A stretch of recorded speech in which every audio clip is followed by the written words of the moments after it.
Can we shut these off? Oh my God. We're live. Okay. Should I stop live on YouTube? I would. Because I'm streaming it live from here. Okay. Can you erase all that? Diane, make sure your microphone's off. That was a heart attack. Okay, we're live. Good evening, everyone, and welcome to the Committee of the Whole meeting for April 19th, 2022. It is currently 5:05. Roll call, please. Mrs. Bronson Rizzo, Here? Mr. Ferranti, Here. Miss Gravelisi, Here. Mr. Kingston, Here. Mrs. Milbury Ellis, Here. Miss Ty, Here. Mayor Arrigo. Okay, we'll start off with the consent calendar. First item, approval of minutes. Anyone have any questions, corrections for the approval? Okay. So easy. It's going to be an easy night. On the second one, warrants. Anyone have any questions or concerns, starting with Mr. Ferranti? Thank you, Ms. Rizzo. I'm on page 3, number 104, 106, Haley Bus. There's two bills for regular transportation inside. I'm not sure if that's the same month or they're just two different bills for two different times. Just a quick explanation, please. Sure, there's several different kinds of invoices that come off of that contract. One is for the recurring yellow buses that run. The second for field trips or sporting events. So those will be tripped by line item. And given month you may see three different lines. Matt, we were just adjusting the audio. Do you mind repeating that? Sorry. Sure. The regular transportation contract with Healy include daily runs of the yellow bus, and also for field trip, sporting events, those kind of things. So you may have a secondary bill each month for the different costs, something ancillary to the main run. Okay. Matt, I think we sort of missed a little bit of it. Is the first one the main bill and the other one is for the secondary runs? Because we had a hard time hearing what you said. Now I think that we can see, we might be able to understand a little bit better. Sure, actually, there's three bills on these warrants to Healy. Okay. The third, the largest is monthly costs. The first one is funds that had to put in because of staggered end times to school date. And the middle one is sporting events for the teams. Okay. All right, Matt, I have one more question on page 13, number 459. It says retrofit Inc. storage hard drive arrears. Could you just a quick explanation for that, please? All right, page 13. Yeah, number 459. Okay, so that's a purchase that Jonathan Ferrara made for hard drive arrays. Esther 2 grant funding. Okay. Thank you, I'm all set. Ms. Ty? Just a question, Matt. On page 1, number 11 is listed there. I'm just curious, what did Blanche and Son Trophy do in the Beachmont School parking lot? That's what I have, Carol. Page 1? It's likely signage of some sort. I can pull 6074 and send the detail to the morning. It's like the entrance signage for the picture. Thank you. Ms. Ty, you done? Yes. Anyone else? Okay, I had a couple of easy ones. First one was like Ms. Ty's. There's number 81, school specialty. It's for Hasbro Monopoly, and I know that's not a large amount to buy Park Ave, so I was wondering if we bought Baltic or Mediterranean with that money. And if not, what was it for? That's a district-wide instructional purchases and capital humanity program. So, that purchase was something that Kristen Porter was overseeing the purchase. Thank you. And maybe Dr. Kelly can help with the next one, which is number 83. It is the Gateway to College program. I'm just wondering how many students are in it this year? Awesome program, by the way. I believe we have 6 students there this year. 6. Great. Looking forward to seeing. Ms. Milbury Ellis? I have a question on page 6, number 228 and 229. Could you just provide an explanation as to those repairs and whether they were on city property or school property? Okay, so those both would have been repaired, done on sidewalks for curb of entrances of school buildings. The second one was at the Romney Marsh Academy. The first one, I can't tell from that detail, that's a smaller amount. Yeah, I can pull 51, 41, so send the details to the committee. The larger project is something that saw at the I'm sorry, I just lost that last bit that you I was just going said. to say, Matt, you're cutting out a lot. I don't know if maybe you have a more stable area that you could move to? I can try.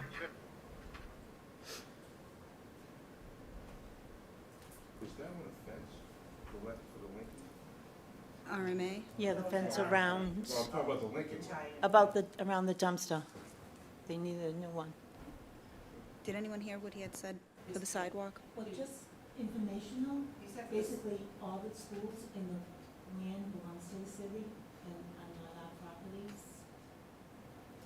But they are, the work is done on the school. I did hear him say, obviously, the larger amount was for the RMA, and he's not sure about the curb and sidewalk exactly. Yeah, I can see that it's for RMA, I just Yeah. wanted to know what it was. One was I think he's SBA. back. Let's see if we can hear him.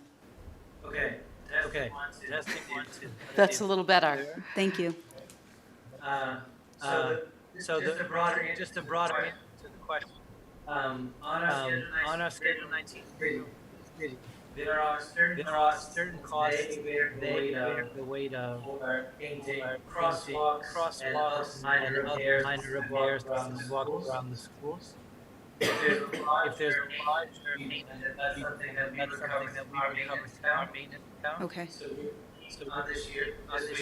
this week's bid a large project that was done to repair sidewalk in Marsh Academy. And then the smaller one could have been a patch that was something that was quickly needed anywhere in the district. Okay, thank you.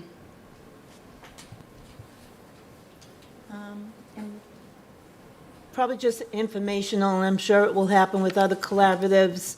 The tuition should be going up about 5%. Unfortunately, they do not receive any ESHA money or SOA money or anything, so this is how they have to depend on keeping their schools open, unfortunately. So next on the consent calendar would be the quarterly financial report. Any questions? Yes.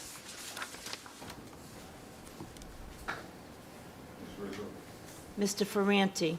Thank you. Matt, a question on the series with the miscellaneous negotiations. I see it's going to be eventually a carry-forward pass-through. Are we going to expend any of that money at all this year, or is it all going to be expended next year? So that line is made up of two different numbers. It's 3.6 million that we have earmarked to carry forward for ESSER reserve pot event. The other 1.2 million is being spent already in the salary accounts where the payroll increases have happened. So that's why it looks in that line. It's being spent in lines above it. So you can expect to carry 3.6 million from that line forward into. All right, Matt, another question. Obviously, we have a pretty healthy balance going into the final quarter.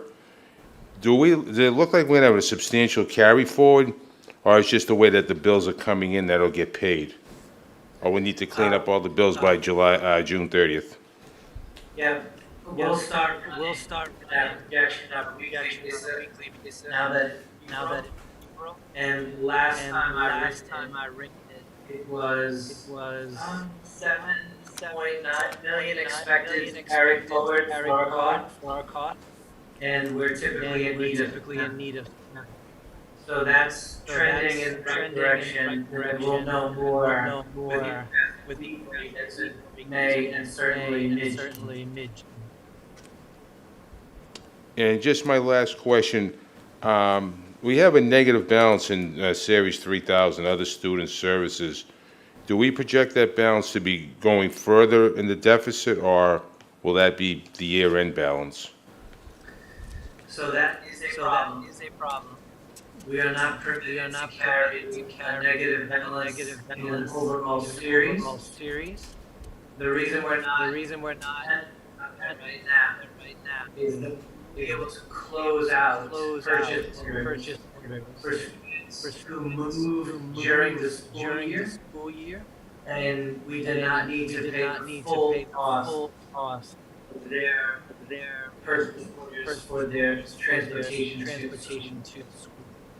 We don't do that work, that accounting work until June.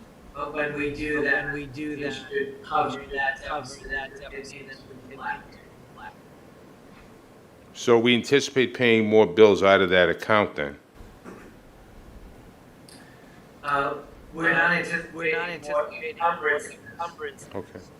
What we'll be able to do is liquidate purchase orders primarily for students and did not move back into the so we'll capture that funding fiscal year ends. All right, thank you. Anyone else? Matt, I have a question. Well, maybe not you, but maybe Dr. Kelly can help us out. Just interested in how many tradespeople we have and who they might be and what their trade is. If that information could be sent to us, that would be great. Sure. And then I have one more, and just number 245, it says civic services. Just wondering what it might be that is civic services. Sure, this is the only account that meets the 6,000 series.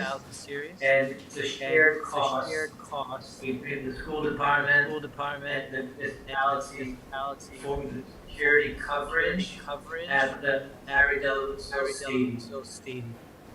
So we the payroll and the city contributes to that happening, but I for that full-time and part-time security guard. I was under the impression that the city took back the whole position. Is that not true, Dr. Kelly? It was half and half. There's a 1.5 full-time equivalent down there, a full-timer and a part-time position. And we've always paid half of that total cost. Okay. Thank you. We used to, this might be what you're thinking of, we used to also pay for the community school out of that line, but the city has fully taken over that responsibility. Okay, thank you. Ms. Milbury Ellis. Matt, could you explain under notes, line 32, there are two maintenance accounts that are in deficit due to the purchase of COVID supplies and equipment grants. Yes. Can you explain to me, I'm totally ignorant with respect to the grants and the COVID money that the city received. but do we have any COVID money? Are these supplies coming out of that money, or are these maintenance accounts separate from the COVID money that we hear about in the news? The accounts that you're looking at are the appropriated accounts for custodial supplies and some building supplies. So we have allowed those two accounts to go into the red at this point, knowing that we will be able to transfer in funding from the ESSER grants to cover the costs that are directly related to heat and other supplies like that. So Okay. those grants that you see now will be in the black transfer on June 30th of this fiscal year. Okay, thank you so much. Ms. Ty? Thank you, Madam Chair. Question for Dr. Kelly. On page 5, on page 5, number 129, it's just an observation from my part, and I think, am I interpreting this correctly, that we have no one who is going for national board certification? I don't believe, what were you gonna say, Matt? Sorry. The reason that you don't see an actual expense there is because the stipend is charged to the specific account that teacher is paid from. So this 30,000 is just a placeholder, make sure that we budget for it. But we charge it to wherever the rest of their paycheck comes from. So we certainly would have used up that $30,000, and you pass it through here, because it probably hit 10 or 11 different classroom accounts, depending where that person is. If I may, Dr. Kelly, I was just thinking that is a sad commentary on the times that we're in, because teachers are so swamped with COVID requirements and adaptations that they just wouldn't have enough time to do that, because as you know yourself, having been through the program and been one of them, it is such a difficult program, and I've always been proud of how many people we have had in it, and then rise to leadership positions as a result of that. And we definitely do have a number of teachers who are currently in the process. Hopefully, some of them will have some positive results soon and Well, that's wonderful. reap that reward. I'm glad it's not zero. Thank you. Any other questions?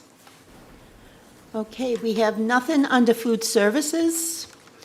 Can I actually, before we go on, can I say one more thing about the financial report? Sure. So I just want to, Mr. Ferranti had mentioned that we are in good shape in terms of having a significant amount of money ready for carry-through.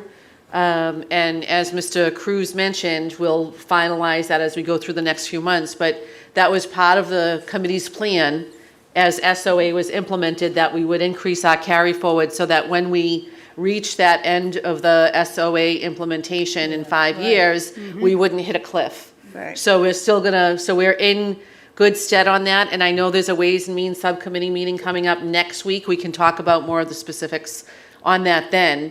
And certainly it would be the committee's prerogative to spend some of that money if it's decided that that's what's in our best interest right now. Excellent. So again, nothing on food service, nothing under communication, and nothing under enrollment items. Anyone have any questions on the personnel items?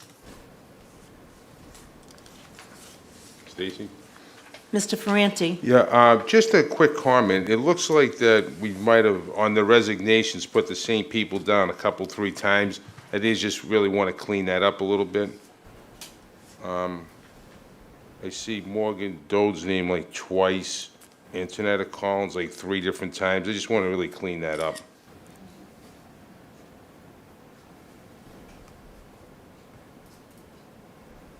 Thank you, we will. Okay, thank you. Ms. Ty? Thank you. Dr. Kelly, are any of these people being hired this year? Any of these new teachers, are they coming in to fill spots of, because I know that we have had some trouble throughout this year with people leaving before we expected that they would be leaving. So, or are they all for next year? Anybody that we've hired so far is for a current opening. We haven't started on next year yet. Yeah, well, that is another sad comment on the time that we're in, that people feel the need to do something else. And I should also mention, under new hires, number 12, Amanda Brennis has actually since declined the position as the Human Resources Operations Assistant, citing a salary issue.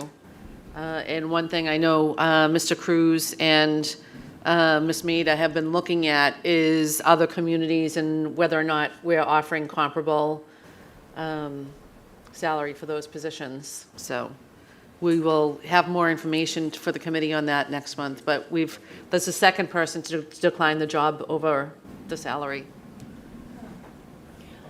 Ms. Milbury Ellis? Dr. Kelly, has there been any status on the parental liaisons for the high school? The additional? Yes, they hired the additional person and they're both working full-time now. Great. One additional. Yes, we had one family liaison already and we had an additional, I don't know, Mr. Galucci, if you happen to have those names. I don't have them on the top of my head. Cynthia Burchard is our new Okay. hire. She speaks Portuguese. That's what I was going to ask, Yep. Portuguese, okay. Okay. Next, we go on to the acceptance of donations, and this one would be under Project Bread. Do we want to entertain taking this off the consent agenda and reading it at our regular meeting? Yes. Okay, we will take that one off. And we have no school field trips. And now we go on to number 2, regular meeting agenda items and miscellaneous items. Does anyone have something that they want to inquire about or bring up? Ms. Milbury Ellis? Sure, I don't know if this is the appropriate place, but I was interested in a status update on the vocational pilot program. Sure. So I did speak to the superintendent at the Northeast Voc last week, might have actually been the week before, days are running together, but my purpose in talking to him then was to see if we could include some of the Seacoast innovation work in that pilot, and he didn't feel like we could do it right now. He felt like that would be too extensive with the number of students included, and feels like we should stay the course with the pilot we have planned for the fall, and just stay with that as our initial. For the high school? For the high school kids, Okay. yes, yeah. So you were looking to expand upon the high school and also incorporate some of the Seacoast? Yes, the students? the initial pilot that we've been talking about is for high school students Right. who might have applied to the VOC but didn't get in. And we had inquired about expanding that to include part of the new innovation program at Seacoast School. But he just felt like the capacity wasn't there just yet. There's a limited amount of grant funding available, and so he definitely wants to focus on the small pilot cohort for next year, and then see what we learn and grow from there. Okay.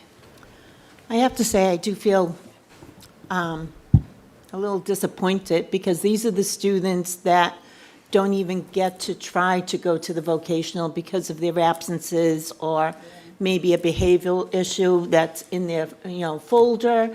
And those are the ones that are probably going to get so much more out of a trade, not getting more out of a trade, because most might want to go to college, but make them want to come to school more often. They're and in need give of them an a reason to alternative. come, yes. So what are the but- next steps? For the pilot, the funding is all there. We have to get organized on what the time schedule is going to look like, exactly when the kids are going to be released to go up to the VOC. We've already decided that we're going to give them lunch to take with them to go up, and they're providing the transportation. So we'll be accepting applications, I guess, would be the next thing to figure out that process. It's going to be a very limited number of students in this first pilot year, and then hopefully we can expand from there. And hopefully that will include, as Mrs. Rizzo said, the students from Seacoast Yeah. High School. But I do think, I'm really excited, and this is one of the other agenda items for tonight, and I shared the plan with you all, that hopefully you'll be able to lend your support next month. I feel like there's some really exciting ideas coming out of the team that has designed that innovation plan. And I do think that our students at Seacoast are going to have some tremendous opportunities through that innovation school proposal, so. Thank you. Didn't he say also that the only people that he was taking would be kids who had already applied to the VOC and were on a wait list? I mean, he seemed to have it narrowed down. He said those were the students that he wanted to aim for initially in the pilot, Yeah. yes. But I suppose if there aren't Yeah. enough of them, then Yeah. they'll go to Plan B, Yes. as we do. Yep. So I have a question, an inquiry. When clubs are started at the high school, what is the process of someone starting a club and raising money, and where would that money be deposited? First, how would, it be, if someone had an idea for a club, where would they bring it to, and how would it get approved? So I can share this information with you. We did a lot of work with the union a few years ago to establish a protocol for this. A teacher can propose a club or activity. If the principal approves it, they have to pilot it for a year and demonstrate that there's student interest. And after that one-year pilot, if it is demonstrated that a significant number of students want to participate in that club or activity, then it becomes formalized, and the teacher begins to receive a club or activity stipend per the guidelines in the contract. And that stipend is based on the number of students who participate and the frequency of the meeting requirement involved in that club or activity. When the kids do fundraisers for their clubs or activities, they get deposited into an individual account for each club through the student activity account at Revere High School. So they wouldn't have to get their own tax exempt number? No. Okay. Dr. Kelly, is there a number of participants? Is there a particular number that the teacher has to have to show interest before? I forget what the minimum is. It's relatively small. It's like 15 for a small club, but we definitely want to make sure that we are offering a variety of clubs and activities for the students. And there's supposed to be a voting process where the kids actually decide on what the clubs and activities are going to be. We haven't done that in these COVID times, but hopefully we get back to that next year. Thank you. Anyone else have anything, even perhaps about our school committee agenda? Well, seeing none, I will entertain a motion to adjourn. So moved, Madam Chair. Ms. Milbury Ellis first, and Mr. Ferranti on the second. And so we will see everyone at 6 p.m. for our regular school committee meeting. Thank you.